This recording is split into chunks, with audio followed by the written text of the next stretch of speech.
ਸਤਿ ਸ਼੍ਰੀ ਅਕਾਲ। ਤੁਸੀਂ ਲੋਕਰਾਂ ਚੈਨਲ ਪੰਜਾਬੀ ਦੇਖ ਰਹੇ ਹੋ। ਮੈਂ ਤੁਹਾਡੇ ਨਾਲ ਸੁਖਵਿੰਦਰ ਸਿੰਘ। ਖਬਰਾਂ ਟੌਪ ਦੀਆਂ ਦੇ ਵਿੱਚ ਅੱਜ ਸਭ ਤੋਂ ਵੱਡੀ ਖਬਰ ਜਿਸ ਦੀ ਚਰਚਾ ਹੋ ਰਹੀ ਹੈ ਕਿ ਆਖਿਰਕਾਰ ਸੀਬੀਆਈ ਪੰਜਾਬ ਦੇ ਵਿੱਚ ਕਿਉਂ ਨਹੀਂ ਦਾਖਲ ਹੋ ਸਕਦੀ, ਸੀਬੀਆਈ ਦੇ ਉੱਤੇ ਰੋਕ ਕਿਉਂ ਲਗਾਈ ਗਈ ਹੈ, ਉਹ ਕਿਹੜਾ ਜ਼ਰੀਆ ਪੰਜਾਬ ਸਰਕਾਰ ਨੇ ਵਰਤਿਆ ਕਿ ਹੁਣ ਪੰਜਾਬ ਦੇ ਵਿੱਚ ਜਿਹੜੇ ਲਗਾਤਾਰ ਮੰਗ ਉੱਠਦੀ ਸੀ ਕਿ ਹਰ डिमांड जी है किते ना किते विरोधी पार्टियां कर दिंदियां सी कि जे आ मसला उभरिया तो ये उत्ते सीबीआई जांच होनी चाहिए है, पर हुण जिहड़ी केंद्रीय जांच एजेंसी है वो पंजाब दे विच नहीं आ सकती, उहदे उत्ते जिहड़ा वो रोक लगा दी गई है। क्यों लगाई गई है उहदे उत्ते असीं चर्चा करांगे कि इहदे पिछले कारण की ने।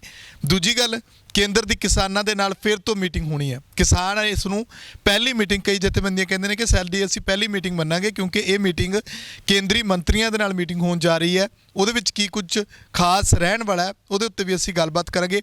इस तो इलावा नालों नाल होर खबरां ने कि दिवाली नूं लैके किस तरह दीयां तैयारियां जिहड़ियां बाकी सूबिਆਂ ਦੇ ਵਿੱਚ जिवें प्रदूषण नूं लैके लगातार सवाल उठदे ने। पिछले समय ਦੇ ਵਿੱਚ ਜਿਵੇਂ सुप्रीम कोर्ट ने हुक्म लागू कीते ਜਾਂ हाई कोर्ट ਦੇ ਵਿੱਚ ਇਹੋ ਜਿਹੇ मसले चले ਜਾਂਦੇ ਨੇ कि प्रदूषण नूं लैके ਜਿਹੜਾ समस्या का हल नहीं किया जाता, नैशनल ग्रीन ट्रिब्यूनल को पहुँच की जाती है। ये तमाम मसले ने अगले समय के जोड़े निकल के सामने होने ने, उहदे उत्ते भी असीं गलबात करांगे। मेरे नाल सीनियर पत्रकार परमिंदर सिंह रायपुर मौजूद ने। परमिंदर जी, सीबीआई नूं पंजाब दे विच वड़न नहीं देना, इहनूं किद्दां देखदे हो कि सियासी तौर पर फैसला लिया गया जां फिर इहदे विच कोई पिछली कुंडी किहड़ी है जिहड़ी हुण पंजाब दे विच सीबीआई वड़ नहीं सकदी? ਇਹਦੇ ਵਿੱਚ ਕੁੰਡੀ ਤਾਂ ਸੁਖਵਿੰਦਰ ਜੀ ਸਾਫ਼ ਨਜ਼ਰ ਆਉਂਦੀ ਹੈ। ਆਪਾਂ ਕਹਿ ਸਕਦੇ ਹਾਂ ਕਿ ਜਿਹੜੀਆਂ ਪੋਲੀਟੀਕਲ ਪਾਰਟੀਆਂ ਨੇ ਜਦੋਂ ਕਿਸੇ ਘੁਟਾਲੇ ਦੇ ਵਿੱਚ ਘਪਲੇ ਦੇ ਵਿੱਚ ਘਿਰਦੀਆਂ ਨੇ ਤਾਂ ਉਹਨਾਂ ਦੇ ਵਿੱਚ ਇੱਕ ਡਰ ਤਾਂ ਜ਼ਰੂਰ ਹੁੰਦਾ ਨਾ ਕਿ ਉਹ ਸਕੰਜਾ ਜਿਹੜਾ ਹੈਗਾ ਕਿਸ ਤਰ੍ਹਾਂ ਕੱਸਿਆ ਜਾਊਗਾ ਉਹਨਾਂ ਦੇ ਉੱਤੇ। ਉਹ ਸਕੰਜਾ ਇੱਕ ਬਹੁਤ ਵੱਡੇ ਲੈਵਲ 'ਤੇ ਆਪਾਂ ਕਹਿ ਸਕਦੇ ਹਾਂ ਕਿ ਸੀਬੀਆਈ ਨੂੰ ਗਿਣਿਆ ਜਾਂਦਾ ਸੀਗਾ। ਹਾਲਾਂਕਿ ਸੀਬੀਆਈ ਨੂੰ ਵੀ ਕਥਿਤ ਤੌਰ 'ਤੇ ਕਹਿ ਲਓ ਜਾਂ ਕੁਛ ਦੋਸ਼ ਲੱਗਦੇ ਰਹੇ ਆ ਕਿ ਕੇਂਦਰ ਦੀ ਕਠਪੁਤਲੀ ਬਣ ਕੇ ਰਹਿ ਗਈ ਹੈ, ਜਿੱਦਾਂ ਇੱਦਾਂ ਦਾ ਕੁਛ ਉਹਨਾਂ ਦਾ ਸਿਸਟਮ ਰਿਹਾ ਜਾਂ ਸਿਆਸਤ ਜਿਹੜੀ ਖੇਡੀ ਜਾਂਦੀ ਰਹੀ ਇਹਦੇ ਉੱਤੇ ਵੀ, ਅਤੇ ਜਾਂਚ ਜਿਹੜੀ ਬਿਠਾ ਦਿੱਤੀ ਜਾਂਦੀ ਸੀਗੀ ਸਿਆਸੀ ਪਾਰਟੀਆਂ ਵੱਲੋਂ ਇੱਕ ਦੂਜੇ ਦੇ ਵਿਰੁੱਧ, ਵਿਰੋਧੀ ਧਿਰਾਂ ਦੇ ਵੱਲ ਜਾਂ MLA ਜਾਂ ਕੁਛ ਹੋਰ MPs ਨੇ ਜਿਹੜੇ ਉਹਨਾਂ ਦੇ ਵਿਰੁੱਧ ਹੋ ਜਾਂਦੀ ਸੀ। ਜਦੋਂ ਸੈਂਟਰ ਦੀ ਗੱਲ ਨਹੀਂ ਮੰਨਦੇ ਤਾਂ ਸੂਬੇ ਨੂੰ ਜਿਹੜਾ ਪ੍ਰੈਸ਼ਰਾਈਜ਼ ਕਰਨ ਲਈ ਉਹਨਾਂ ਦੇ ਉੱਪਰ ਦਬਾਅ ਬਣਾਉਣ ਲਈ ਸੀਬੀਆਈ ਦਾ ਇੱਕ ਡਰ ਜਿਹੜਾ ਬਣਿਆ ਰਹਿੰਦਾ ਸੀਗਾ। ਸੋ ਇੱਕ ਸੰਦਰਭ ਤਾਂ ਇਹ ਆ। ਦੂਜਾ ਇਹਦੇ ਵਿੱਚ ਦੋ ਤਿੰਨ ਸੰਦਰਭ ਉੱਠਦੇ ਨੇ। ਇੱਕ ਦੂਜਾ ਸੰਦਰਭ ਇਹ ਵੀ ਹੈਗਾ ਮੇਨ ਜਿਹੜਾ ਉੱਠ ਰਿਹਾ ਹੁਣ, ਉਹ ਹੈਗਾ ਕਿ ਜਦੋਂ ਤੋਂ ਕੈਪਟਨ ਅਮਰਿੰਦਰ ਸਿੰਘ ਦੇ ਉੱਤੇ ਜਾਂ ਉਹਨਾਂ ਦੇ ਸਪੁੱਤਰ ਦੇ ਉੱਤੇ ਸੀਬੀਆਈ ਦੀ ਜਾਂਚ ਦੀ ਗੱਲ ਆਈ ਆ ਕਿ ਸੀਬੀਆਈ ਜਾਂਚ ਹੋਏਗੀ, ਪੁਰਾਣੇ ਘਟਾਲੇ ਘਪਲੇ ਨੇ ਜਾਂ ਫੰਡਿੰਗ ਦਾ ਹੈਗਾ ਜਾਂ ਬਾਹਰਲੇ ਦੇਸ਼ਾਂ ਦੇ ਵਿੱਚ ਪੈਸੇ ਦਾ ਹੈਗਾ ਜਾਂ ਹੋਰ ਜਿੱਦਾਂ ਦੇ ਵੀ ਹੈਗੇ ਸੀ ਘਟਾਲੇ ਘਪਲੇ ਦਾ ਜ਼ਿਕਰ ਆਉਂਦਾ ਹੀ ਆ। ਤਾਂ ਉਦੋਂ ਜਾਂਚ ਦੇ ਵਿੱਚ ਜਦੋਂ ਪ੍ਰਾਰੰਭ ਹੋਇਆ, ਜਿੱਦਾਂ ਨੋਟਿਸ ਮਿਲਦੇ ਗਏ ਅਤੇ CM ਦੇ ਪਰਿਵਾਰ ਦੇ ਨਾਲ 26 ਹੋਰ ਜਿਹੜੇ MLA ਜਾਂ MP ਸੀਗੇ ਕਾਂਗਰਸ ਪਾਰਟੀ ਦੇ, ਉਹਨਾਂ ਦਾ ਨਾਮ ਵੀ ਸਾਹਮਣੇ ਆ ਰਿਹਾ ਸੀ, ਲਿਸਟ ਦੇ ਵਿੱਚ ਆ ਗਏ ਸੀ। ਉਹ ਵੀ ਉਹਨਾਂ ਦੀ ਜਾਂਚ ਹੋਏਗੀ, ਸੀਬੀਆਈ ਦੀ ਘੇਰੇ ਵਿੱਚ ਆ ਰਹੇ ਸੀਗੇ। ਸੋ ਮੇਨ ਗੱਲ ਤਾਂ ਉੱਥੋਂ ਦੇਖਿਆ ਜਾ ਰਿਹਾ ਕਿ ਜਿਹੜੀਆਂ ਸੀਬੀਆਈ ਦੀਆਂ ਜਿਹੜੀਆਂ ਸ਼ਕਤੀਆਂ ਨੇ ਅਤੇ ਨਿਆਂ ਇਨਸਾਫ ਲਈ ਜਿਹੜੀਆਂ ਜਾਂਚਾਂ ਹੁੰਦੀਆਂ ਨੇ ਉਹਦੀਆਂ ਸ਼ਕਤੀਆਂ ਨੂੰ, ਪਾਵਰਸ ਨੂੰ, ਉਹਨਾਂ ਨੂੰ ਘੱਟ ਕਰਨ ਦੀ ਗੱਲ ਹੋ ਰਹੀ ਹੈ, ਤਾਂ ਉਹ ਘੱਟ ਕਰਨ ਦੀ ਕੋਸ਼ਿਸ਼ ਕੀਤੀ ਜਾ ਰਹੀ ਆ। ਅਤੇ ਉਹ ਚੀਜ਼ ਮੇਨ ਇਹ ਗੱਲ ਦੇਖੀ ਜਾ ਰਹੀ ਕਿ ਜਦੋਂ ਪਰਿਵਾਰ ਦੇ ਉੱਤੇ ਬਣੀ ਤਾਂ ਕੈਪਟਨ ਅਮਰਿੰਦਰ ਸਿੰਘ ਨੇ ਆਹ ਫੈਸਲਾ ਲੈ ਲਿਆ। ਹਾਲਾਂਕਿ ਇਸ ਤੋਂ ਬਿਨਾਂ ਪੰਜਾਬ ਤੋਂ ਪਹਿਲਾਂ ਵੀ ਕੁਛ ਰਾਜ ਨੇ ਜਿਨ੍ਹਾਂ ਦੇ ਵਿੱਚ ਪੱਛਮੀ ਬੰਗਾਲ ਆਉਂਦਾ ਹੈ, ਰਾਜਸਥਾਨ ਨੇ ਵੀ ਕਰਤਾ, ਅਤੇ ਤ੍ਰਿਪੁਰਾ ਹੈ, ਕੇਰਲ ਹੈ, ਮਹਾਰਾਸ਼ਟਰ ਨੇ ਵੀ ਕਰਤਾ। ਮਹਾਰਾਸ਼ਟਰ ਨੇ ਪਿੱਛੇ ਜੇ ਸੁਸ਼ਾਂਤ ਮਾਮਲਾ ਆਇਆ ਸੀ ਜਦੋਂ, ਉਦੋਂ ਕੀਤਾ ਆ। ਸੁਪਰੀਮ ਕੋਰਟ ਨੇ ਸੀਬੀਆਈ ਜਾਂਚ ਦਿੱਤੀ ਸੀ ਤਾਂ ਮਹਾਰਾਸ਼ਟਰ ਨੇ 22 ਅਕਤੂਬਰ ਨੂੰ ਇਹ ਅਨਾਊਂਸ ਕਰਤਾ ਸੀਗਾ ਕਿ ਸੀਬੀਆਈ ਜਿਹੜੇ ਅੱਜ ਤੋਂ ਬਾਅਦ ਜੇ ਕੋਈ ਨਵਾਂ ਕੇਸ ਖੋਲ੍ਹੇਗੀ ਪਹਿਲਾਂ ਗੌਰਮੈਂਟ ਦੀ ਜਿਹੜੀ ਹੈਗੀ ਪਰਮਿਸ਼ਨ ਲੈਣੀ ਪਊਗੀ। ਅਸੀਂ ਕੈਪਟਨ ਅਮਰਿੰਦਰ ਸਿੰਘ ਨੇ ਕਰਤਾ। ਇਹਦੇ ਵਿੱਚ ਦੋਵੇਂ ਹੱਥੀ ਲੱਡੂ ਆ ਰਹੇ, ਦੋਵਾਂ ਪਾਰਟੀਆਂ ਦੇ। ਦੋਵੇਂ ਪਾਰਟੀਆਂ ਵੱਡੀਆਂ ਨੇ, ਕਾਂਗਰਸ ਵੀ ਵੱਡੀ ਆ, ਅਕਾਲੀ ਦਲ ਵੀ ਵੱਡਾ ਪੰਜਾਬ ਦੇ ਵਿੱਚ ਦੇਖਿਆ ਜਾਵੇ ਤਾਂ, ਅਤੇ ਕਾਂਗਰਸ ਦੇ ਵੀ ਕਾਫੀ ਜਣੇ ਜਿਹੜੇ ਹੈਗੇ ਸੀਬੀਆਈ ਜਾਂਚ ਦੇ ਘੇਰੇ 'ਚ ਆਉਂਦੇ ਨੇ, ਅਕਾਲੀ ਦਲ ਦੇ ਵੀ ਆਉਂਦੇ ਨੇ, ਅਤੇ ਦੋਵੇਂ ਪਾਰਟੀਆਂ ਇਹਦੇ ਵਿੱਚ ਸਹਿਮਤੀ ਪ੍ਰਗਟ ਕਰਨਗੀਆਂ। ਮਤਲਬ ਕਿਤੇ ਨਾ ਕਿਤੇ ਇਹ ਸਮਝੀਏ ਕਿ ਚਮੜੀ ਬਚਾਉਣ ਦੇ ਲਈ ਇਹੋ ਜਿਹਾ ਫੈਸਲਾ ਲੈਣਾ ਪਿਆ ਜਾਂ ਸਰਕਾਰਾਂ ਇਹੋ ਜਿਹੇ ਫੈਸਲੇ ਲੈ ਲੈਂਦੀਆਂ ਕਿ ਸਾਡੀਆਂ ਚਮੜੀਆਂ ਬਚ ਜਾਣ ਜੇ ਕੋਈ ਘਪਲੇਬਾਜ਼ੀ ਜਾਂ ਨਿਕਲ ਕੇ ਸਾਹਮਣੇ ਆਉਂਦੀ ਹੈ? ਬਿਲਕੁਲ, ਚਮੜੀ ਤਾਂ ਬਚਾਉਣਾ ਤਾਂ ਆਪਣਿਆਂ ਨੂੰ। ਅਤੇ ਹੁਣ ਜਿਵੇਂ ਪਿਛਲੇ ਦਿਨੀ ਸਕੈਂਡਲ ਹੋਇਆ, ਧਰਮਸੋਤ ਦਾ ਨਾਮ ਆਇਆ, ਸਾਧੂ ਸਿੰਘ ਧਰਮਸੋਤ ਦਾ, ਅਤੇ ਇਹਦੀ ਵੀ ਪੁਰਜ਼ੋਰ ਮੰਗ ਕੀਤੀ ਜਾ ਰਹੀ ਸੀ CBI ਜਾਂਚ ਹੋਵੇ। ਕੈਪਟਨ ਅਮਰਿੰਦਰ ਸਿੰਘ ਦਾ ਨਾਂ ਆਇਆ, ਉਹ ਤੋਂ ਪਹਿਲਾਂ ਅਕਾਲੀ ਸਰਕਾਰ ਦੇ ਵੇਲੇ ਵੀ ਤੁਸੀਂ ਦੇਖਿਆ ਹੀ ਹੈ ਬਹੁਤ ਸਾਰੇ ਦਿੱਗਜਾਂ ਦਾ ਅਕਾਲੀ ਦਲ ਦੇ ਵਿੱਚ ਕਹਿ ਲਓ ਤੁਸੀਂ, ਪ੍ਰਕਾਸ਼ ਸਿੰਘ ਬਾਦਲ ਵਰਗੇ, ਸੁਖਬੀਰ ਸਿੰਘ ਬਾਦਲ ਵਰਗੇ ਵੀ ਕਦੋਂ ਚਾਹਣਗੇ ਵੀ ਡਾਇਰੈਕਟ CBI ਜਾ ਕੇ ਕਿਸੇ ਵੀ ਮੰਤਰੀ ਨੂੰ ਜਾਂ ਉਹਨਾਂ ਦੇ ਕਿਸੇ ਚਹੇਤੇ ਨੂੰ ਆ ਕੇ ਗੜ ਤੋਂ ਫੜ ਲਵੇ। ਸੋ ਉਹ ਚੀਜ਼ਾਂ, ਇਹ ਦੋਵੇਂ ਪਾਰਟੀਆਂ ਦੇ ਵਿੱਚ ਜਿਹੜੇ ਦਿੱਗਜ ਨੇ, ਜਿਹੜੇ ਜਿਨ੍ਹਾਂ ਨੂੰ ਡਰ ਹੁੰਦਾ, ਜਾਂ ਜਿਹੜੇ MLAs ਨੇ ਜਾਂ MPs ਨੇ ਜਿਨ੍ਹਾਂ ਦੇ ਘਪਲੇ ਦੇ ਵਿੱਚ ਨਾਂ ਉਜਾਗਰ ਹੁੰਦੇ ਨੇ, ਉਹਨਾਂ ਨੂੰ ਬਚਾਉਣ ਦੇ ਲਈ ਤਾਂ ਹੈ ਹੀ ਹੈ ਇਹ। ਕਿਤੇ ਨਾ ਕਿਤੇ ਧਿਆਨ ਇਸ ਪਾਸੇ ਵੀ ਹੈ ਨਾ ਕਿ 2022 ਦੇ ਵਿੱਚ ਜਿਹੜੀਆਂ ਚੋਣਾਂ ਆਉਣ ਵਾਲੀਆਂ, ਉਹਨੂੰ ਲੈ ਕੇ ਵੀ ਕਿਤੇ ਇਹ ਨਾ ਹੋਵੇ ਕਿ ਕੇਂਦਰ ਦਾ ਦਬਾਅ ਜਿਹੜਾ ਜ਼ਿਆਦਾ ਵੱਧ ਜੇ ਜਾਂ ਪੰਜਾਬ ਦੇ ਵਿੱਚ ਕੋਈ ਇਹੋ ਜਿਹੀ ਚਾਲ ਖੇਡੀ ਜਾਵੇ, ਉਹ ਤੋਂ ਬਚਣ ਲਈ ਵੀ ਇਹ ਫੈਸਲਾ ਲਿਆ ਹੋ ਸਕਦਾ। ਬਿਲਕੁਲ ਸੁਖਵਿੰਦਰ ਜੀ, ਇਹ ਤਾਂ ਹੁੰਦਾ ਹੀ ਆ। ਦੇਖੋ ਹੁਣ ਜਿਹੜਾ ਫੈਸਲਾ ਇਹ ਲਾਗੂ ਕੀਤਾ ਗਿਆ ਹੈ 8 ਨਵੰਬਰ ਦੇ, ਜਿਹੜਾ ਆਪਾਂ ਕਹਿ ਲਈਏ ਕਿ ਗਜਟ ਦੇ ਵਿੱਚ ਇਹ ਗੱਲ ਰੱਖ ਦਿੱਤੀ ਗਈ ਹੈ, ਤਜਵੀਜ਼ ਦਰਜ ਕਰ ਦਿੱਤੀ ਗਈ ਹੈ, ਸ਼ਾਮਲ ਕਰ ਲਈ ਗਈ ਆ। ਉਹਦੇ ਵਿੱਚ ਇੱਕ ਗੱਲ ਤਾਂ ਦੇਖੋ ਸਾਹਮਣੇ ਆ ਰਹੀ ਹੈ ਕਿ ਜਿੱਥੇ ਜਿੱਥੇ ਨੌਨ BJP ਕਹਿ ਲਓ ਉਹ ਸਰਕਾਰਾਂ ਨੇ, ਜਾਂ ਕਾਂਗਰਸ ਨਾਲ ਜਾਂ ਉਹਦੇ ਗੱਠਜੋੜ ਦੀਆਂ ਜਾਂ ਕਿਸੇ ਤਰ੍ਹਾਂ ਦੀ ਉਹਨਾਂ ਦੀ ਹੱਥ ਦੀਆਂ ਸਰਕਾਰਾਂ ਨੇ, ਉੱਥੇ ਇਸ ਤਰ੍ਹਾਂ ਦੇ ਜਿਹੜੇ ਹੈਗੇ ਹੈ ਉਹ ਵਿਧਾਨ ਸਭਾ ਦੇ ਵਿੱਚ ਜਾਂ ਕਿਸੇ ਤਰੀਕੇ ਨਾਲ ਰੋਕ ਲਗਾਈ ਗਈ ਹੈ CBI ਨੂੰ, ਉਹਨਾਂ ਰਾਜਾਂ ਦੇ ਵਿੱਚ ਲਗਾ ਦਿੱਤੀ ਗਈ ਹੈ। ਠੀਕ ਹੈ, ਇਹਦੇ ਵਿੱਚ ਸਿੱਧੀ ਗੱਲ ਤਾਂ ਹੈਗੀ ਹੈ ਕਿ ਕੇਂਦਰ ਦੀਆਂ ਜਿਹੜੀਆਂ ਸ਼ਕਤੀਆਂ ਘੱਟ ਕਰਨ ਦੀ ਗੱਲ ਕਿਤੇ ਨਾ ਕਿਤੇ ਸ਼ੁਰੂ ਹੋ ਚੁੱਕੀ ਹੈ। ਹਾਲਾਂਕਿ ਕਿਸਾਨੀ ਅੰਦੋਲਨ ਨਾਲ ਵੀ ਜੋੜ ਕੇ ਦੇਖਿਆ ਜਾਵੇ ਤਾਂ ਜਿਹੜਾ ਧੱਕਾ ਕੀਤਾ ਹੁਣ ਕਿਸਾਨੀ ਨਾਲ, ਜਾਂ ਕਿਸਾਨ ਦੇ ਬਿੱਲ ਲਿਆਏ ਧੱਕੇ ਨਾਲ ਪਾਸ ਕਰਤੇ, ਹੈ ਨਾ, ਬਣਾ ਕੇ ਕਾਨੂੰਨ ਬਣਾਤੇ, ਉਹਦੇ ਵਿੱਚ ਸਟੇਟ ਦੀਆਂ ਪਾਵਰਸ ਘੱਟ ਹੋਈਆਂ ਨੇ। ਉਹਨਾਂ ਨੂੰ ਲੱਗਿਆ ਹੈ ਕਿ ਕੇਂਦਰ ਤੱਕ ਕਦੇ ਵੀ ਕਿਸੇ ਵੀ ਟਾਈਮ ਕਿਸੇ ਵੀ ਬਿੱਲ ਦੇ ਉੱਤੇ, ਕਿਸੇ ਵੀ ਕਾਨੂੰਨ ਦੇ ਉੱਤੇ ਗੁੱਠਾ ਰੱਖ ਕੇ ਗੱਲ 'ਚ ਸੂਬੇ ਦੇ ਮਨਵਾ ਸਕਦੀ ਆ। ਉਹਦੇ ਲਈ ਜਿਹੜੀਆਂ ਕਾਂਗਰਸ ਦੀਆਂ ਜਿੱਥੇ ਸਰਕਾਰਾਂ ਨੇ, ਉਹਨਾਂ ਵੱਲੋਂ ਇਹ ਇੱਕ ਕਵਾਇਦ ਸ਼ੁਰੂ ਕਰ ਦਿੱਤੀ ਗਈ ਹੈ ਕਿ ਸੂਬੇ ਨੂੰ ਵੱਧ ਅਧਿਕਾਰ ਦੇਣੇ ਚਾਹੀਦੇ ਨੇ। ਠੀਕ ਹੈ, ਇੱਕ ਕਵਾਇਦ ਸ਼ੁਰੂ ਹੋਈ ਹੈ। ਹਾਲਾਂਕਿ ਸ਼ੁਰੂਆਤ ਜਿਹੜੀ ਕਾਂਗਰਸ ਵੱਲੋਂ ਹੋਈ ਸੀ ਇਹ ਪਹਿਲਾਂ, ਤੁਸੀਂ 84 ਦਾ ਮਾਮਲਾ ਵੀ ਦੇਖਿਆ ਹੀ ਆ, ਆਨੰਦਪੁਰ ਦਾ ਮਤਾ ਜੋੜ ਕੇ ਦੇਖ ਲਓ, ਉਦੋਂ ਵੀ ਕੇਵਲ ਜਿਹੜੀਆਂ ਆਪਾਂ ਕਹਿ ਸਕਦੇ ਹਾਂ ਕਿ ਸੂਬਿਆਂ ਨੂੰ ਪਾਵਰਸ ਦੀ ਗੱਲ ਹੋਈ ਆ, ਅਧਿਕਾਰਾਂ ਦੀ ਗੱਲ ਹੋਈ ਆ, ਉਹਦੇ ਹੱਕਾਂ ਦੀ ਗੱਲ ਹੋਈ ਆ, ਲੇਕਿਨ ਉਹਨੂੰ ਰੰਗਤ ਹੋਰ ਦੇਤੀ, ਇੱਕ ਮੂਵਮੈਂਟ 'ਤੇ ਤੋਰ ਦਿੱਤੀ ਗਈ। ਦੇਖਿਆ ਜਾਵੇ ਜੇ ਤਾਂ ਉਹੀ ਗੱਲ ਹੁਣ ਕਾਂਗਰਸ ਖੁਦ ਸੂਬਿਆਂ ਵਾਲੇ ਪਾਸੇ ਤੁਰ ਪਈ ਹੈ ਹੁਣ, ਵੀ ਸੂਬਿਆਂ ਨੂੰ ਵੱਧ ਅਧਿਕਾਰ ਹੋਣੇ ਚਾਹੀਦੇ ਨੇ, ਕੇਂਦਰ ਨੂੰ ਸੀਮਤ ਰਹਿਣਾ ਚਾਹੀਦਾ। ਪਹਿਲਾਂ ਵੀ ਗੱਲ ਹੁੰਦੀ ਸੀ, ਜਦੋਂ ਕੋਈ ਇਕੱਲਾ ਸੂਬਾ ਇਹ ਗੱਲ ਮੰਗ ਕਰਦਾ ਤਾਂ ਉਹਦੇ 'ਤੇ ਕਹਿ ਲਓ ਕਿ ਬਾਗੀ ਸੁਰਾਂ ਜਾਂ ਬਗਾਵਤ ਦਾ ਠੱਪਾ ਲੱਗ ਜਾਂਦਾ।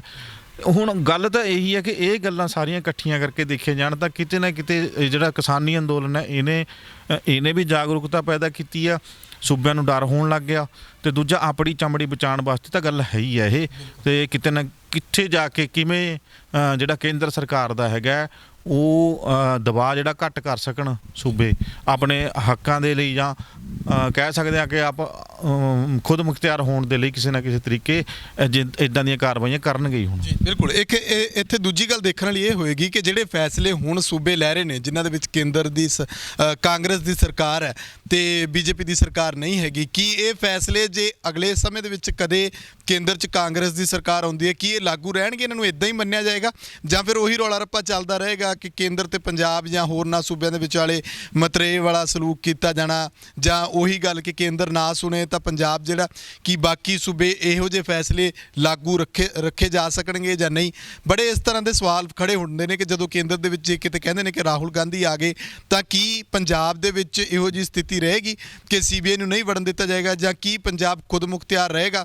ਇਹ ਸਵਾਲ ਲਗਾਤਾਰ ਉੱਠਦਾ ਹੈ ਕਿਉਂਕਿ ਕੇਂਦਰ ਤੇ ਪੰਜਾਬ ਦੀ ਭਾਈਵਾਲੀ ਸਭ ਤੋਂ ਵੱਧ ਚਰਚਾ ਦੇ ਵਿੱਚ ਰਹਿੰਦੀ ਹੈ ਕਿ ਕੇਂਦਰ ਜਿਹੜਾ ਪੰਜਾਬ ਦੇ ਨਾਲੋਂ ਮਤਰੇਆਂ ਵਰਗਾ ਸਲੂਕ ਕਰਦਾ। ਹੁਣ ਇਹਦੇ ਵਿਚਾਲੇ ਕਿਸਾਨਾਂ ਦਾ ਮਸਲਾ ਵੀ ਜਿਹੜਾ ਉਹ ਬੇਹੱਦ ਅਹਿਮ ਹੈ। ਜਿਵੇਂ ਪਰਮਿੰਦਰ ਜੀ ਕਹਿ ਰਹੇ ਸੀ, ਪਰਮਿੰਦਰ ਜੀ ਕਿਸਾਨਾਂ ਨੂੰ ਫਿਰ ਤੋਂ ਸੱਦਾ ਭੇਜ ਦਿੱਤਾ, ਆਪਣੀ ਕਿਸਾਨ ਲੀਡਰਾਂ ਦੇ ਨਾਲ ਲਗਾਤਾਰ ਗੱਲਬਾਤ ਹੋਈ, BJP ਲੀਡਰਾਂ ਨਾਲ ਗੱਲਬਾਤ ਹੋਈ, ਉਹ ਇਹ ਗੱਲ ਕਹਿੰਦੇ ਨੇ ਕਿ ਅਸੀਂ ਇਹਨੂੰ ਪਹਿਲੀ ਮੀਟਿੰਗ ਮੰਨ ਕੇ ਚੱਲ ਰਹੇ ਹਾਂ ਕਿ ਹਾਲੇ ਇਹਦਾ ਹੱਲ ਸਾਨੂੰ ਵੀ ਹੁੰਦਾ ਨਜ਼ਰ ਨਹੀਂ ਆ ਰਿਹਾ, ਮੀਟਿੰਗ ਪਹਿਲੀ ਹੋਏਗੀ ਇਹ।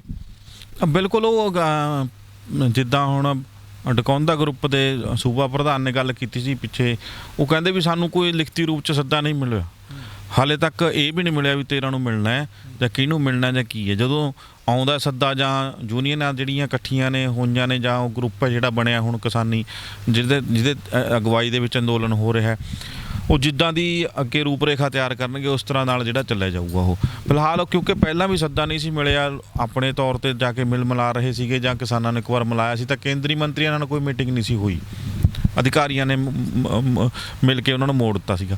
ਤਾਂ ਜਿਹੜੀ ਇਹ ਸਰਕਾਰ ਨਾਲ ਮੀਟਿੰਗ ਹੈ ਉਹਨੂੰ ਐਕਚੁਅਲ ਤਾਂ ਹੁਣ ਹੀ ਦੇਖਿਆ ਜਾ ਰਿਹਾ ਹੈ ਕਿ ਹਾਂ ਸਰਕਾਰ ਨਾਲ ਮੀਟਿੰਗ ਤਾਂ ਹੁਣ ਹੋ ਰਹੀ ਆ, ਉਹਨਾਂ ਦੇ ਮੰਤਰੀ ਜਿਵੇਂ ਰਾਜਨਾਥ ਸਿੰਘ ਦੇ ਘਰ ਕਿਹਾ ਜਾ ਰਿਹਾ ਕਿ ਉੱਥੇ ਜਾ ਕੇ ਮੀਟਿੰਗ ਹੋਏਗੀ। ਉਹ 'ਚ ਪਿਊਸ਼ ਗੋਇਲ ਜਿਹੜੇ ਰੇਲਵੇ ਮੰਤਰੀ ਨੇ, ਨਰਿੰਦਰ ਤੋਮਰ ਖੇਤੀਬਾੜੀ ਮੰਤਰੀ ਨੇ, ਉਹ ਵੀ ਨਾਲ ਮੌਜੂਦ ਹੋਣਗੇ ਤੇ ਕਿਸਾਨਾਂ ਦੀ ਜੋ ਗੱਲ ਹੈ ਸੁਣੀ ਜਾਏਗੀ ਫਿਲਹਾਲ। ਤਾਂ ਉਹ ਪਹਿਲੀ ਮੀਟਿੰਗ ਹੈ ਇਸ ਤਰ੍ਹਾਂ ਦੀ।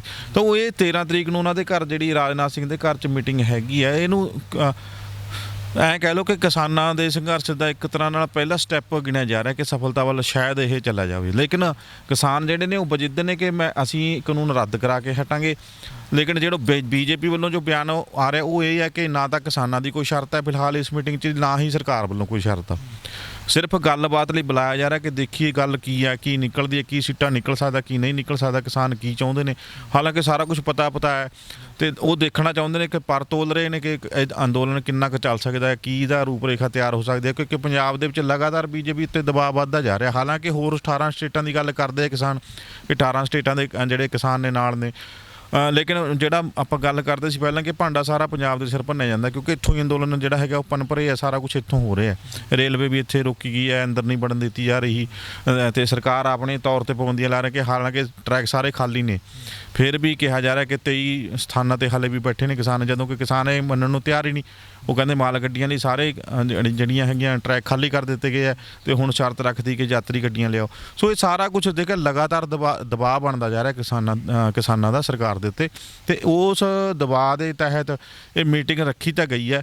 ਹੁਣ ਇਸ ਮੀਟਿੰਗ ਦੇ ਵਿੱਚ ਕੀ ਉੱਭਰ ਕੇ ਸਾਹਮਣੇ ਆਉਂਦਾ ਹੈ, ਕਿਸਾਨਾਂ ਨੂੰ ਸਮਝ ਸਕਣਗੇ ਸਰਕਾਰ ਦੇ ਨੁਮਾਇੰਦੇ, ਜਾਂ ਫਿਰ ਉਹਨਾਂ ਨੂੰ ਕੋਈ ਐਂ ਕਹਿ ਲਓ ਕਿ ਨਵਾਂ ਏਜੰਡਾ ਦੇ ਕੇ ਤੋਰ ਦੇਣਾ ਕਿ ਚਲੋ ਜਾਓ ਫਿਰ ਸੰਘਰਸ਼ ਦੇ ਰਾਹ ਤੋਂ। ਨਜ਼ਰ ਇਸੇ ਤਰ੍ਹਾਂ ਹੈਗੀ। ਇੱਕ ਦੂਜੀ ਗੱਲ ਇਹ ਇਹਦੇ ਵਿੱਚ ਇੱਕ ਹੋਰ ਚਰਚਾ ਹੁੰਦੀ ਹੈ ਕਿ ਕਿਸਾਨ ਜਦੋਂ ਕੇਂਦਰ ਦੇ ਨਾਲ ਗੱਲਬਾਤ ਕਰਨ ਜਾਂਦੇ ਨੇ ਉਹ ਇਹ ਗੱਲ ਕਹਿੰਦੇ ਨੇ ਕਿ ਉਸ ਤੋਂ ਪਹਿਲਾਂ ਜਿਹੜੀਆਂ ਮਾਲ ਗੱਡੀਆਂ ਪੰਜਾਬ ਦੇ ਵਿੱਚ ਚੱਲ ਜਾਣੀਆਂ ਚਾਹੀਦੀਆਂ ਤਾਂ ਕਿ ਇੱਕ ਸੁਖਾਵਾਂ ਜਿਹਾ ਮਾਹੌਲ ਬਣ ਜਾਏ। ਉਹ ਕਹਿੰਦੇ ਮਾਹੌਲ ਬਣੇਗਾ ਤਾਂ ਹੀ ਉਸ ਦੇ ਵਿਚਾਲੇ ਅਸੀਂ ਗੱਲਬਾਤ ਕਰਨ ਲਈ ਜਾਵਾਂਗੇ। ਕਿ ਹਾਂ, ਦੂਜੇ ਪਾਸੇ ਕੇਂਦਰ ਵੀ ਕਿਤੇ ਨਾ ਕਿਤੇ ਚਾਹੁੰਦਾ ਹੈ ਕਿ ਬੀਜੇਪੀ ਤੇ ਕਿਸਾਨ ਇਹ ਦੋ ਜਿਹੜੇ ਨੇ ਤਕੜੀ ਦੇ ਵਿੱਚ ਤੁਲ ਜਾਣ ਤੇ ਉਸ ਤੋਂ ਬਾਅਦ ਜਿਹੜੀ ਗੱਲਬਾਤ ਹੋਏਗੀ। ਉਹ ਕਹਿੰਦੇ ਨੇ ਵਿੱਚੋਂ ਵਿਚੋਲੀ ਅਸੀਂ ਤਾਂ ਕਾਂਗਰਸ ਨੂੰ ਕਹਿੰਦੇ ਰਹੇ ਹਾਂ ਕਿ ਉਹਨਾਂ ਨੂੰ ਪਾਸੇ ਕਰਕੇ ਸਿੱਧੀ ਗੱਲਬਾਤ ਕਰੋ, ਕਿਉਂਕਿ ਉਹ ਪੰਜਾਬ ਦੇ ਵੀ ਜਿਹੜਾ ਏਜੰਡਾ ਲਾਗੂ ਕਰਨਾ ਚਾਹੁੰਦੇ ਨੇ ਨਾ ਕਿ 2022 ਦੇ ਵਿੱਚ ਸਿਰਫ ਤੇ ਸਿਰਫ ਬੀਜੇਪੀ ਤੇ ਉਹ ਉਸੇ ਨੀਤੀ ਤੇ ਚੱਲ ਰਹੇ ਨੇ। ਬੀਜੇਪੀ ਵਾਲਿਆਂ ਨੂੰ ਕਿਤੇ ਨਾ ਕਿਤੇ ਖਤਰਾ ਲੱਗਦਾ ਕਿ ਜੇ ਕਿਸਾਨ ਗੱਲਬਾਤ ਕਰਨ ਆਉਂਦੇ ਨੇ ਤਾਂ ਕੋਈ ਕਾਂਗਰਸ ਦੀ ਪਿੱਛੋਂ ਗੱਲਬਾਤ ਨਾ ਹੋਵੇ, ਵੀ ਕਾਂਗਰਸ ਦੇ ਮਤਲਬ ਕਿ ਕਹਿਣ ਤੇ ਜਾਂ ਕਾਂਗਰਸ ਦੀ ਸ਼ਹਿ ਤੇ ਪੰਜਾਬ ਦੇ ਵਿੱਚ ਜੋ ਕੁਝ ਚੱਲ ਰਿਹਾ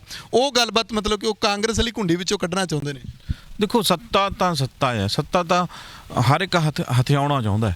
ਜਦੋਂ ਇੱਦਾਂ ਦੇ ਵੱਡੇ ਅੰਦੋਲਨ ਚੱਲਦੇ ਨੇ ਉੱਥੇ ਤਾਂ ਹਰ ਇੱਕ ਬੰਦਾ ਚਾਹੁੰਦਾ ਕਿ ਮੈਂ ਕ੍ਰੈਡਿਟ ਲੈ ਜਾ, ਦੂਜੀ ਪਾਰਟੀ ਨਾਲ ਲੈ ਜੇ। ਹੁਣ ਬੀਜੇਪੀ ਨੂੰ ਵੀ ਡਰ ਹੈਗਾ, ਡਰ ਦੂਜੀਆਂ ਪਾਰਟੀਆਂ ਨੂੰ ਵੀ ਹੈਗਾ। ਜਿਹੜੀ ਪੰਜਾਬ ਦੀ ਗੱਲ ਕਰੀਏ ਤਾਂ ਪੰਜਾਬ ਦੇ ਵਿੱਚ ਸਾਰੀਆਂ ਪਾਰਟੀਆਂ ਨੂੰ ਡਰ ਹੈ ਕਿ ਇੱਕ ਦੂਜਾ ਕ੍ਰੈਡਿਟ ਨਾ ਲੈ ਜੇ। ਸਰਕਾਰ ਹੁਣ ਕਾਂਗਰਸ ਦੀ ਆ, ਉਹ ਕਹਿੰਦੇ ਕਾਂਗਰਸ ਨਾਲ ਸਿਹਰਾ ਜਿਹੜਾ ਆਪਣੇ ਸਿਰ ਬੰਨ੍ਹ ਲਵੇ ਦਾ ਕਿ ਅੰਦੋਲਨ ਸਾਡੇ ਕਰਕੇ ਚੱਲਿਆ, ਅਸੀਂ ਸਰਕਾਰ ਨੇ ਸਾਥ ਦਿੱਤਾ ਕਿਸਾਨਾਂ ਦਾ, ਤਾਂ ਇਹ ਐਡੀ ਵੱਡੀ ਗੱਲ ਹੋ ਗਈ। ਉਹ ਵੀ ਕਿਤੇ ਨਾ ਕਿਤੇ ਤਰੀਕੇ ਕਿਸੇ ਨਾ ਕਿਸੇ ਤਰੀਕੇ ਆਪਣਾ ਯੋਗਦਾਨ ਪਾਉਣ ਦੀ ਗੱਲ ਕਰਦੇ ਹਨ। ਬੀਜੇਪੀ ਨੂੰ ਜਿੱਥੇ ਡਰ ਹੈ 2022 ਦੇ ਵਿੱਚ ਲੋਕਾਂ ਦਾ ਦਬਾਅ ਵੱਧਦਾ ਹੀ ਜਾ ਰਿਹਾ ਸੀ ਕਿ ਤੁਸੀਂ ਸੋਸ਼ਲ ਮੀਡੀਆ ਤੇ ਦੇਖਿਆ ਹੀ ਹੈ ਕਿ ਬੀਜੇਪੀ ਦੇ ਆਗੂਆਂ ਦਾ ਕਿਵੇਂ ਵਿਰੋਧ ਹੋ ਰਿਹਾ, ਲੋਕ ਘਰ ਘੇਰਨ ਲੱਗ ਗਏ ਆ ਬੀਜੇਪੀ ਆਗੂਆਂ ਦਾ, ਲੀਡਰਾਂ ਦਾ। ਤੇ ਦੂਜੀ ਗੱਲ ਇਹ ਵੀ ਹੈ ਕਿ ਪਿੰਡਾਂ ਦੇ ਵਿੱਚ ਕਹਿ ਦਿੱਤਾ ਕਿ ਪਿੰਡਾਂ ਵਿੱਚ ਵੜ ਕੇ ਦਿਖਾਓ ਤੁਸੀਂ। ਤੇ ਹੁਣ ਵੋਟਾਂ ਤਾਂ ਲੈਣੀਆਂ ਨੇ, ਕਿਹਦੇ ਕੋਲ ਜਾ ਕੇ ਖੜਨਗੇ? ਗੱਲ ਤਾਂ ਇਹ ਹੈ ਸੁਖਵਿੰਦਰ ਕਿ ਜਿਹੜਾ ਇਹ ਕਾਨੂੰਨ ਬਣਿਆ, ਇੱਕ ਧਿਰ ਕਹਿ ਰਹੀ ਹੈ ਦੂਜੇ ਨੂੰ ਕਿ ਮੈਂ ਤੇਰਾ ਭਲਾ ਕਰਨਾ, ਤੇਰੀ ਆਮਦਨ ਦੁੱਗਣੀ ਕਰਨੀ ਹੈ। ਦੂਜੀ ਧਿਰ ਕਹਿੰਦੀ ਹੈ ਜਿਹੜੇ ਕਿਸਾਨ ਨੇ, ਉਹ ਕਹਿੰਦੇ ਵੀ ਸਾਨੂੰ ਦੁੱਗਣੀ ਕਰਨ ਦੀ ਲੋੜ ਨਹੀਂ, ਜੋ ਅਸੀਂ ਹੈਗੇ ਹਾਂ ਸਾਨੂੰ ਉਨਾ ਕੁ ਰਹਿਣ ਦਿਓ। ਸਾਡੇ ਹੱਕ ਜਿਹੜੇ ਅਸੀਂ ਜਾਇਜ਼ ਨੇ, ਸਾਡੇ ਹੱਕ ਨੇ ਜਿਹੜੇ ਸੱਚੀ ਮੁੱਚੀ ਉਹ ਸਾਨੂੰ ਦਿੰਦੇ, ਉਹ ਸਾਨੂੰ ਕੋਈ ਲੋੜ ਨਹੀਂ ਦੁੱਗਣੀ ਦੀ। ਤੇ ਪਹਿਲੀ ਧਿਰ ਫੇਰ ਸਰਕਾਰ ਕਹਿੰਦੀ ਨਹੀਂ ਮੈਂ ਤੇਰੀ ਦੁੱਗਣੀ ਆਮਦਨ ਕਰਕੇ ਹਟੂੰ। ਤੇ ਇੱਦਾਂ ਦਾ ਭਲਾ ਮੈਂ ਪਹਿਲੀ ਵਾਰ ਮੈਂ ਖੈਰ ਆਪਾਂ ਛੋਟੇ ਹੀ ਹਾਂ, ਪਹਿਲੀ ਵਾਰ ਇੱਦਾਂ ਦਾ ਦੇਖ ਰਿਹਾ ਕਿ ਕੋਈ ਬੰਦਾ ਚਾਹੁੰਦਾ ਨਹੀਂ ਮੇਰਾ ਭਲਾ ਹੋਵੇ, ਇੱਦਾਂ ਦਾ ਜਿੱਦਾਂ ਦਾ ਹੈਗਾ ਮੈਂ ਠੀਕ ਹੈ, ਤਾਂ ਉਹਨੂੰ ਧੱਕੇ ਨਾਲ ਗਲ 'ਚ ਗੁੱਠਾ ਦੇ ਕੇ ਉਹਨੂੰ ਕਹਿ ਰਿਹਾ ਤੇਰਾ ਭਲਾ ਕਰੂੰ। ਔਰ ਖਾਸ ਕਰ ਸਰਕਾਰ ਇਹ ਕਿਤੇ ਨਾ ਕਿਤੇ ਤੁਹਾਨੂੰ ਪਤਾ ਹੀ ਲੱਗਦਾ ਕਿ ਉਹਦਾ ਆਪਦਾ ਰਵੱਈਆ ਜਿਹੜਾ ਹੈਗਾ ਉਹੀ ਦਰਸਾ ਰਿਹਾ ਕਿ ਇਹ ਕਿਸਾਨਾਂ ਦਾ ਭਲਾ ਨਹੀਂ, ਇਹ ਕਿਸਾਨਾਂ ਦਾ ਗਲ ਘੁੱਟਿਆ ਜਾ ਰਿਹਾ। ਸੋ ਉਹ ਧੱਕੇ ਨੂੰ ਬਰਦਾਸ਼ਤ ਕਿਵੇਂ ਕਰ ਸਕਦਾ ਕਿਸਾਨ? ਉਹ ਜੇ ਗੱਲਬਾਤ ਕਰਨ ਲਈ ਬੁਲਾਏ ਆ ਤਾਂ ਸਿੱਧੀ ਤੌਰ ਤੇ ਸਿੱਧਾ ਗੱਲ ਕਰਨ ਨਾ ਕਿ ਅਸੀਂ ਤੁਹਾਡੇ ਕਹੇ ਤੋਂ ਆਪਣਾ ਕਾਨੂੰਨ ਰੱਦ ਕਰਦੇ ਆ, ਤੁਸੀਂ ਮੰਗ ਰੱਖੋ ਵੀ ਸਾਨੂੰ ਜਿਤਾਓਗੇ। ਜਿਹੜੀ ਪੋਲੀਟੀਕਲੀ ਗੱਲ ਹੈ ਸਿੱਧੀ ਇਹੀ ਆ ਕਿ ਸਾਨੂੰ ਵੋਟਾਂ ਪਾਓਗੇ। ਜੋ ਮੰਨਦੇ ਨੇ ਠੀਕ ਹੈ, ਨਹੀਂ ਮੰਨਦੇ ਤਾਂ ਤੁਸੀਂ ਕਾਨੂੰਨ ਤਾਂ ਪਹਿਲਾਂ ਬਣਾਇਆ ਕਿਉਂ ਜੇ ਰੱਦ ਹੀ ਕਰਨਾ?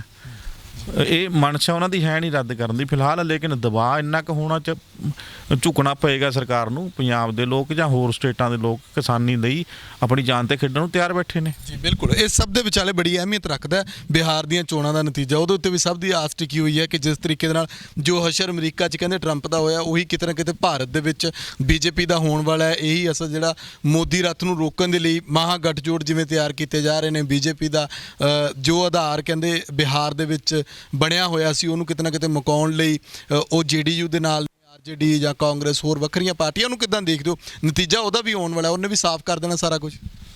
ਨਹੀਂ, ਉਹ ਦੇਖੋ ਜਿਹੜਾ ਨਤੀਜਾ ਹੈਗਾ ਡਿਪੈਂਡ ਕਰਦਾ ਕਿ ਕਿਸੇ ਖੇਤਰ ਦੇ ਵਿੱਚ ਕਿੱਦਾਂ ਦੀ ਵੋਟਿੰਗ ਹੋਈ ਹੈ, ਕਿੱਦਾਂ ਦਾ ਲੋਕ ਰੋਹ ਸੀ ਜਾਂ ਕਿੱਦਾਂ ਦਾ ਲੋਕ ਪੱਖੀ ਸੀ ਸਰਕਾਰ, ਜਾਂ ਜਿਹੜੇ ਬੰਦੇ ਉੱਥੇ ਖੜੇ ਸੀ ਕਿੱਦਾਂ ਦੇ ਨੇ, ਉਹ ਕਿਸ ਮਕਸਦ ਨੂੰ, ਕਿਸ ਕਾਰਨ ਨੂੰ ਮੁੱਖ ਰੱਖ ਕੇ ਵੋਟਾਂ ਪਈਆਂ ਨੇ। ਕਿਤੇ ਧਰਮ ਦੇ ਨਾਂ 'ਤੇ ਵੋਟਾਂ ਮੰਗੀਆਂ ਗਈਆਂ, ਕਿਤੇ ਵਿਕਾਸ ਦੇ ਨਾਂ 'ਤੇ ਮੰਗੀਆਂ ਗਈਆਂ ਹੋਣਗੀਆਂ, ਕਿਤੇ ਕੁਛ। ਲੇਕਿਨ ਦੇਖਣਾ ਤਾਂ ਇਹ ਬਣਦਾ ਕਿ ਜਿੱਦਾਂ BJP 'ਤੇ ਪਹਿਲਾਂ ਵੀ ਇਲਜ਼ਾਮ ਲੱਗਦੇ ਆਏ ਆ, ਹੁਣ ਵੀ ਇਲਜ਼ਾਮ ਲੱਗ ਰਹੇ ਨੇ ਲਗਾਤਾਰ ਕਿ EVM ਜਿਹੜੀ ਹੈਗੀ ਹੈ ਉਹਦੇ ਨਾਲ ਛੇੜਛਾੜ ਕੀਤੀ ਜਾਂਦੀ ਰਹੀ ਹੈ ਅਤੇ ਉਹ EVM ਦਾ ਵਿਰੋਧ ਵੀ ਹੁੰਦਾ ਰਿਹਾ। ਲੇਕਿਨ BJP ਜਿੱਥੇ ਕਿਤੇ ਧੱਕਾ ਕਰਦੀ ਦਿਖੀ ਹੈ, ਜਿਨ੍ਹਾਂ ਨੇ ਦੋਸ਼ ਲਾਏ ਨੇ, ਤਾਂ ਉੱਥੇ ਜਿੱਤਦੀ ਰਹੀ ਹੈ। ਤਾਂ ਬਿਹਾਰ ਦੇ ਵਿੱਚ ਵੀ ਇੱਕ ਰੁਝਾਨ ਇੱਦਾਂ ਦਾ ਹੀ ਆਇਆ ਵੀ ਕਿ BJP ਨੇ ਕਿਤੇ ਨਾ ਕਿਤੇ ਜਾ ਕੇ ਧੱਕਾ ਕਰਨਾ ਹੀ ਆ। ਸੋ ਮੈਨੂੰ ਲੱਗਦਾ ਜਿਵੇਂ ਰਿਜ਼ਲਟ ਆ ਰਹੇ ਨੇ, ਹਾਲੇ ਤੱਕ ਤਾਂ ਕਾਂਟੇ ਦੀ ਟੱਕਰ ਬਣੀ ਹੋਈ ਹੈ। ਥੋੜ੍ਹੇ ਸਮੇਂ ਬਾਅਦ ਸਥਿਤੀ ਕਲੀਅਰ ਹੋ ਜਾਣੀ ਹੈ ਕਿ ਸਰਕਾਰ ਕਿਹਦੀ ਬਣਦੀ ਹੈ।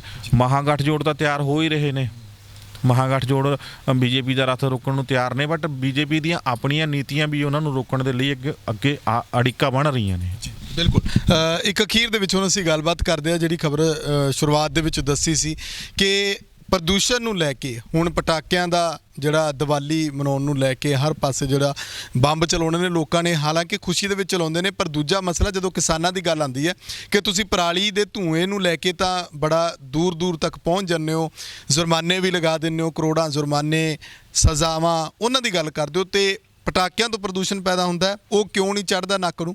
ਉਹਦੇ ਉੱਤੇ ਪਰਮਿੰਦਰ ਜੀ ਹੁਣ ਕਹਿੰਦੇ ਬੈਨ ਜਿਹੜਾ ਬਾਕੀ ਸੂਬਿਆਂ ਦੇ ਵਿੱਚ ਲੱਗਿਆ, ਪਰ ਪੰਜਾਬ ਦੇ ਵਿੱਚ ਹਾਲੇ ਕੀ ਕੁਝ ਖਬਰਾਂ ਸਾਹਮਣੇ ਆ ਰਹੀਆਂ। ਦਿੱਲੀ ਦੇ ਵਿੱਚ ਵੀ ਕਹਿੰਦੇ ਕੋਈ ਸਜ਼ਾ ਦਾ ਪ੍ਰਾਵਧਾਨ ਰੱਖਤਾ ਉਹਨਾਂ ਨੇ, ਵੀ ਸਜ਼ਾ ਹੋਏਗੀ ਜੇ ਕੋਈ ਪਟਾਕੇ ਚਲਾਉਂਦਾ। ਹਾਂ ਬਿਲਕੁਲ, ਦਿੱਲੀ ਦੇ ਵਿੱਚ ਜਿਹੜਾ ਹੈਗਾ NCR ਦੇ ਏਰੀਆ ਉਹਨਾਂ ਨੇ ਪੂਰੀ ਤਰ੍ਹਾਂ ਬੈਨ ਕਰਦਾ ਹੈ। ਉਹਦੇ ਵਿੱਚ ਇਹ ਕਹਿਤਾ ਕਿ ਜਿਹੜਾ ਤੁਸੀਂ ਪਟਾਕੇ ਚਲਾਉਂਦਾ ਜਾਂ ਵੇਚਦਾ ਫੜਿਆ ਜਾਂਦਾ ਤਾਂ 6 ਸਾਲ ਦੀ ਸਜ਼ਾ ਤੇ 1 ਲੱਖ ਦਾ ਜੁਰਮਾਨਾ ਕਰ ਦਿੱਤਾ ਗਿਆ। ਸੋ ਜਦੋਂ ਪੰਜਾਬ ਵਾਲੇ ਪਾਸੇ ਕਿਤੇ ਪਰਾਲੀ ਦਾ ਮੌਸਮ ਹੁੰਦਾ ਹੈ ਨਾ ਫਸਲ ਦਾ, ਤਾਂ ਉਦੋਂ ਤਾਂ ਲਾ ਕੇ ਵੀ ਪੰਜਾਬ ਦੇ ਸਿਰ ਮੜ੍ਹ ਦਿਆ ਜਾਂਦਾ। ਆਹ ਚੀਜ਼ਾਂ ਕੋਈ ਦੇਖਦਾ ਨਹੀਂ ਸੀਗਾ ਹੁਣ। ਤੇ ਹੁਣ ਜਿਹੜਾ ਨੈਸ਼ਨਲ ਗ੍ਰੀਨ ਟ੍ਰਿਬਿਊਨਲ ਹੈਗਾ ਉਹਨੇ ਇਹ ਚੀਜ਼ ਨੂੰ ਚੱਕਿਆ ਕਿ ਕਿਸੇ ਵੀ ਤਰੀਕੇ ਨਾਲ ਕੋਈ ਵੀ ਇਸ ਤਰ੍ਹਾਂ ਦਾ ਸਮਝੌਤਾ ਨਹੀਂ ਕੀਤਾ ਜਾਊਗਾ ਜਿਹਦੇ ਨਾਲ ਲੋਕਾਂ ਦੀ ਜਾਨ 'ਤੇ ਬਣੇ। ਹਾਲਾਂਕਿ ਰੁਜ਼ਗਾਰ ਦਾ ਬਹਾਨਾ ਲਾ ਕੇ ਜਾਂ ਰੁਜ਼ਗਾਰ ਦਾ ਇੱਕ ਪੱਖ ਦੇ ਕੇ ਲੋਕਾਂ ਨੇ ਇਹ ਗੱਲ ਕੀਤੀ ਸੀ ਕਿ ਸਾਨੂੰ ਸਾਡਾ ਰੁਜ਼ਗਾਰ ਹੈ ਇਹ ਪਟਾਕੇ ਬਣਾਉਣੇ ਜਾਂ ਵੇਚਣੇ, ਅਤੇ ਸਾਨੂੰ ਬੜਾ ਵੱਡਾ ਘਾਟਾ ਪਊਗਾ। ਤਾਂ ਉਹ ਕਹਿੰਦੇ ਵੀ ਕੋਈ ਰੁਜ਼ਗਾਰ ਇੱਦਾਂ ਦਾ ਨਹੀਂ ਹੋ ਸਕਦਾ ਜਿਹੜਾ ਲੋਕਾਂ ਦੀ ਜਾਨ 'ਤੇ ਬਣੇ, ਲੋਕਾਂ ਨੂੰ ਸਾਹ ਲੈਣ ਲਈ ਵੀ ਮੁਸੀਬਤ ਬਣੇ। ਸੋ ਉਹ ਗ੍ਰੀਨ ਟ੍ਰਿਬਿਊਨਲ ਜਿਹੜਾ ਹੈਗਾ ਉਹ ਬਹੁਤ ਸਖਤ ਹੈ ਇਸ ਮਾਮਲੇ 'ਤੇ। ਉਹਨੇ ਪੰਜਾਬ ਦੇ ਵਿੱਚ ਵੀ ਪਿਛਲੇ ਸਾਲ ਦਾ ਡਾਟਾ ਮੰਗ ਲਿਆ ਪੰਜਾਬ ਪ੍ਰਦੂਸ਼ਣ ਕੰਟਰੋਲ ਬੋਰਡ ਤੋਂ। ਪਿਛਲੇ ਸਾਲ ਦੇ ਜਿਹੜੇ ਡਾਟਾ ਸੀ ਉਹਦੇ ਵਿੱਚ ਜਿਹੜੀ ਗੁਣਵੱਤਾ ਸੀਗੀ ਉਹ 270 ਤੋਂ 400 ਤੱਕ ਪਹੁੰਚੀ ਹੋਈ ਹੈ ਇਹਨਾਂ ਦਿਨਾਂ 'ਚ। ਤਾਂ ਉਹਦੇ ਵਿੱਚ 6 ਸ਼ਹਿਰ ਆਉਂਦੇ ਨੇ, 6-7 ਸ਼ਹਿਰ ਆ ਰਹੇ ਨੇ, ਜਿਹਨਾਂ ਵਿੱਚ ਪਟਿਆਲਾ ਵੀ ਹੈ, ਮੰਡੀ ਗੋਬਿੰਦਗੜ੍ਹ ਆ, ਰੋਪੜ ਹੈ, ਅੰਮ੍ਰਿਤਸਰ, ਲੁਧਿਆਣਾ, ਜਲੰਧਰ, ਬਠਿੰਡਾ। ਇਹਨਾਂ ਦੇ ਉੱਤੇ ਵੀ ਸ਼ਾਇਦ ਕਾਰਵਾਈ ਹੋ ਜੇ, ਅੱਜ ਫੈਸਲਾ ਹੋ ਜਾਣਾ ਉਹਦਾ ਕਿ ਇਹਨਾਂ ਦੇ ਉੱਤੇ ਵੀ ਸ਼ਾਇਦ ਜਿਹੜੀ ਹੈਗੀ ਆ ਪਟਾਕਿਆਂ ਦੇ ਪਾਬੰਦੀ ਲੱਗ ਸਕਦੀ ਹੈ। ਸੋ ਹੈ ਤਾਂ ਇਹ ਵਾਤਾਵਰਨ ਨੂੰ ਬਚਾਉਣ ਵਾਸਤੇ, ਲੇਕਿਨ ਜਦੋਂ ਆਪਾਂ ਗੱਲ ਕਰ ਰਹੇ ਸੀ ਕਿ ਪੰਜਾਬ ਨੂੰ ਟਾਰਗੇਟ ਕਿਉਂ ਕਰ ਲਿਆ ਜਾਂਦਾ ਹੈ, ਕਿਸਾਨੀ ਅੰਦੋਲਨ ਦੇ ਵਿੱਚ ਵੀ ਪੰਜਾਬ ਟਾਰਗੇਟ ਹੈ, ਇੱਥੇ ਗੱਡੀਆਂ ਨਾ ਵਾੜੋ ਜੀ।